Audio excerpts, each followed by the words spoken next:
Today I'm going to talk about Wildwood by Canadian author Elinor Florence. This book was first published in 2018 and then republished after Elinor Florence's huge success with Finding Flora, which I really liked. Well, it's no surprise that I really liked Wildwood too.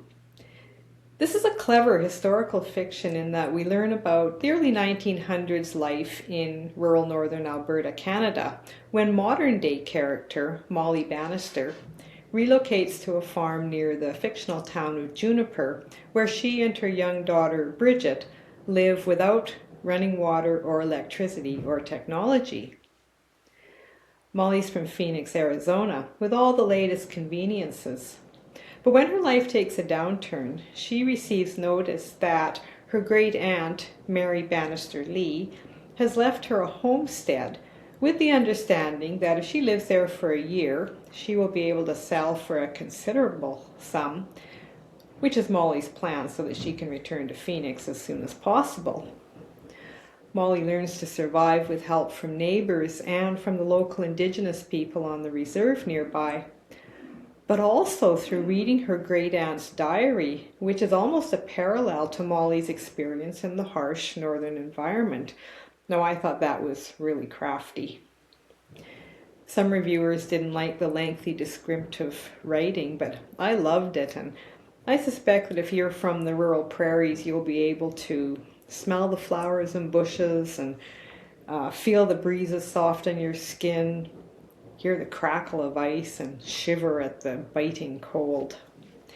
And if you have a few years behind you, I think you will also love the references to recipes and storybooks and wood-burning stoves and wringer washers that were just normal life for some of us. In addition, we learn of the character of both old and modern small-town Alberta, of friendships and assistance. We learn of the helpful relationship between the Indigenous and white populations as both simply tried to survive in a rough climate and rough terrain, and I particularly liked young Indigenous girl Winona. And we learn of threats to the rural way of life, such as the desires of huge oil and gas companies to encroach on farmland. There's personal trauma to be confronted, some unethical dealings, and of course a rather attractive farmer nearby.